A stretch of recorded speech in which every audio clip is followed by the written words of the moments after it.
tolong ajari saya biar mau sholat katanya. Bujuk saya biar mau sholat katanya. Iya. Dan guru kita di acara itu jawabnya juga bagus, Masya Allah, luar biasa. Tapi ada jawaban lain yang lebih sederhana, gampang sederhana. Yang nanya tadi pengen sukses tidak? Pengen. Bahagia? Pengen. Ya pasti. Mulia? Mulia juga pengen. Dunia aja apa akhirat juga? Dunia akhirat kalau bisa. Nah, ketahuilah manusia yang paling sukses, paling mulia, paling bahagia dan jadi kebahagiaan bagi banyak orang, beliau aja sholat.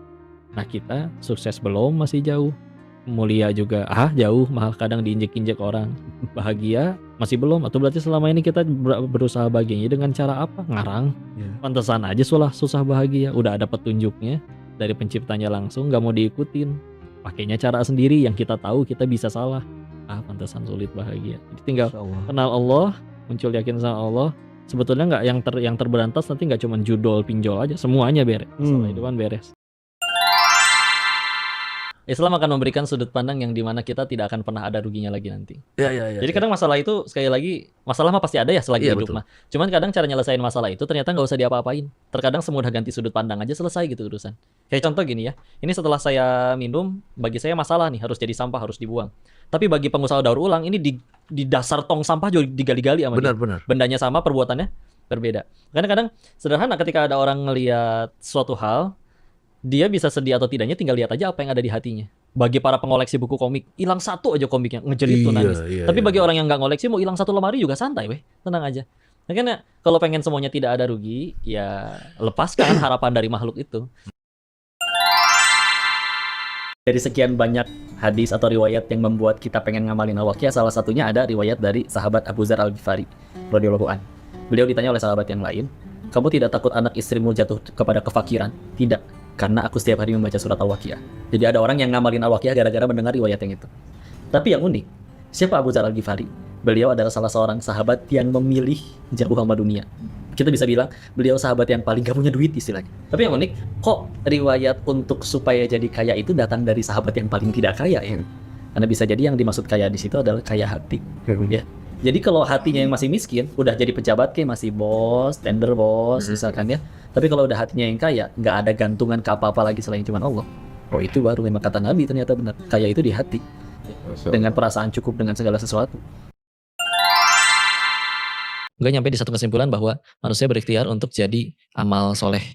Apa itu maksudnya amal soleh? Ketika akhirnya kita ngelakuin amal soleh, Allah suka dengan amalan tersebut, Allah ridho dengan amalan tersebut, udah cukup itu doang. That's good. Karena ketika akhirnya itu yang udah dilakuin, kalau lu udah bantuin orang terus malah jahat orangnya, ya nggak apa-apa kan yang rugi dia yang jahat. Dalam Islam kalau dia zolim ke kita, maka dia sama aja kayak transfer pahalanya ke kita, pahala dia habis, dosa kita diangkut sama dia. Wow. Tapi kan kesel, udah bantuin orang dia malah jahat, ya nggak apa-apa tuh meninggal nggak ditanya kelakuan orang, ditanya kelakuan masing-masing. Wow. Nah, tapi kan dia udah kita bantuin dia malah jahat, ya kita ngelakuin kebaikan kan bukan supaya dia suka, tapi biar Allah suka. Kita punya keinginan? Punya. Allah punya keinginan? Punya. Allah ingin kita selamat dan lain-lain. Dari akil balik hingga detik ini kita lebih banyak ngejar keinginan Allah atau keinginan diri sendiri? Keinginan kita. Diri sendiri.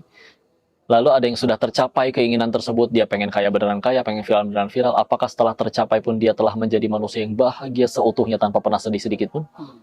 Tidak ada sedihnya. Maka perlu berapa kali patah hati dan kecewa lagi baru kita sadar bahagia itu bukan pada apa yang kita suka, tapi pada apa yang Allah suka. Salah satunya kita mesti tahu punya alatnya dulu.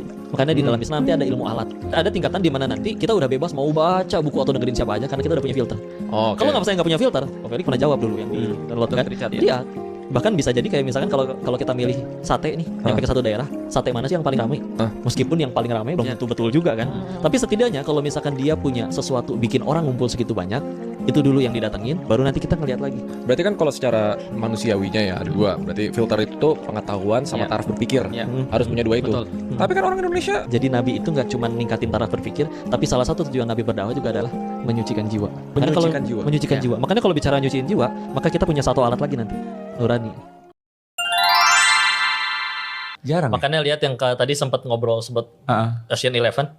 Mereka orang-orang pinter kan. Main judi nggak? Enggak, ngakalin judi.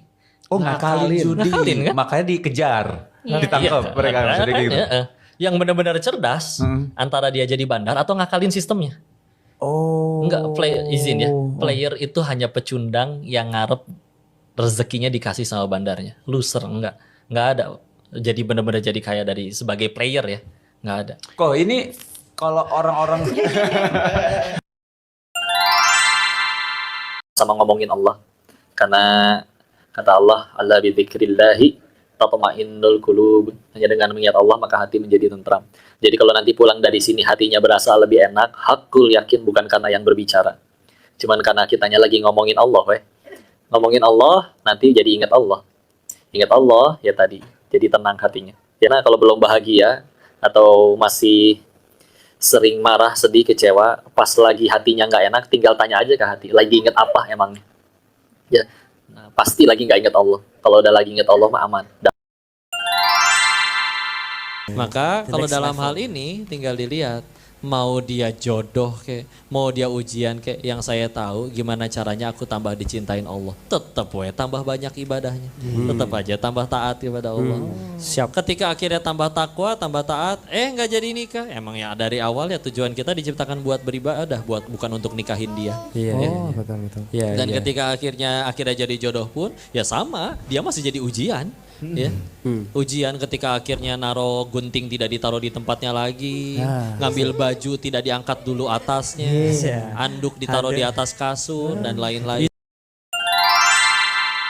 Kita kadang kayak bocah kok kalau ke Allah. Gini lah, anak kecil pengennya setiap hari makan permen, coklat, dan dia minta kepada orang tuanya misal. Terus ketika dia pengen ngerasa yang terbaik bagi gue adalah coklat setiap hari 24 jam nih. Gue gak suka makan sayur, gue gak suka makan nasi. Gue pengen coklat. Tapi dikasih gak sama orang tuanya? Enggak lah, enggak mungkin lah. Kalau orang tuanya waras gak mungkin kasih. Iya, tapi si anak bakal mikir, jahat si mama. Beli gelang emas bisa. Giliran coklat murah gak bisa. Jahat si mama. Si mamanya ditanya sama tetangganya, kamu benci ya sama anak kamu? Kok beli coklat gak dibeliin? Jawabannya, ya gue sayang lah. Kalau gue kasih coklat 24 jam anak gue sakit gigi. Ya kan? Ketika kita minta nggak dikabul-kabul, hidup ngerasa udah lurus, udah baik-baik aja, tapi kok ada masalah terus, dan doa gue belum dikabul-kabul, bukan Tuhan lu benci lu, tapi lu lagi ditolong, karena kalau itu terkabul bisa jadi lu tambah rusak, tambah hancur. Saya suka mikir, kalau sekali ceramah langsung soleh, bu, sing soleh we sama masjid, atau ceramah deing kayaknya. Ya, tapi benar itu juga begitu. Contoh lagi ya, Dr. Zakir Naik, tahu? Beliau banyak ceramah ngenalin Islam. Kalau ini kita yang ngedengerin muslim semua insya Allah. Beliau lebih sering ceramah di hadapan kadang yang bukan muslim. Beliau meninggal demi Allah nggak akan ditanya berapa orang yang kamu mualafin. Demi Allah nggak akan ditanya gitu. Tapi ditanya niat ceramahnya apa, pasti ditanya itu. Anggaplah ceramah keliling dunia nggak ada satupun yang mualaf. Anggaplah setiap ceramah minimal 10.000 orang syahadat. Tapi niat salah, nggak jadi apa-apa demi Allah. Betul kan? Nah, sudut pandang iman akan memberikan kita sudut pandang yang gak pernah rugi, untung terus. Kenapa? Karena yang diperebutkan luas, rahmatnya Allah. Kan kalau secara medis, kan udah banyak banget ya tentang contohnya lah ibaratnya gitu ya. Bahayanya daging babi nih, cacing pitanya dan segala macam gitu. Sama waktu itu saya pernah lihat tuh daging babi udah dipotong, dikasih soda gitu, keluar cacingnya, masih hidup gitu loh. Masih hidup. Itu kenapa beberapa masih konsumsi itu, kenapa ya? Ya sama kenapa orang masih pakai narkoba, kenapa orang masih main judi, kenapa orang masih ngerokok, kenapa orang masih korupsi. Kenal lagi. Ya. Oke. Betul. Iya, langsung masuk ya. Enggak pamer juga bisa kena kalau ada yang dengki, terus menatap dengan iri, atau terlalu kagum tanpa menyebut nama Allah, itu bisa kena. Tapi makanya tiap orang dianjurkan untuk setiap hari zikir pagi petang. Itu melindungi nanti. Ini yang menjadi pertanyaan juga, tapi saya nggak enak awalnya tanyanya. Artinya ketika ada yang bertanya tadi sama Koko jawab gratis. Sebetulnya kita nggak pilih ya mau di mana aja. Begitu ada ajakan yang namanya ada ajakan ngaji, kita santri banyak dosa. Tahu-tahu ada yang ngajak ngaji, masa ya ditolak. Jadi ya udah berangkat. Ya tugas kita cuma terus lurusin niat. Makanya mumpung ini juga kalau ada yang lihat, kalau pengen negesin, kalau ada yang ngajak ke Denis ngaji, terus kadang suka ada yang nanya tarif, jawabannya sama, gratis, nggak ada biayanya. Nanya ke Ade yang megang jadwal, ada admin juga sama, gratis. Masalah mereka mau ngasih urusan dia. Tapi pokoknya saya nggak akan pernah nyebut angka, gratis aja. Kalau di luar ada yang narif, ya mungkin mereka lebih mulia, saya mah banyak dosa. Jadi ya gratis aja. Sedangkan ya dulu orang-orang soleh terdahulu juga nggak narif, nggak apa. Jadi lebih mudah aja ngejaganya. Ternyata rezeki yang suka salah gagal paham oleh orang itu adalah kayaknya kalau kita ngelakuin yang haram lebih banyak dia dapetnya. Padahal mau kita pakai cara halal atau haram, kalau kata Allah si Denis nih misalkan, si Denis nih mau pakai cara halal, pakai haram, pokoknya bulan ini hamba dapatnya misalkan 1 miliar sebulan. Misal. Maka mau kita pakai halal atau haram tetap dapatnya segitu. Kadang kita mikir, aduh kerja gaji sebulan cuma segini, kayaknya kudu sambil yang lain nih korup nih atau ngapain, pasti dapatnya lebih gede. Enggak.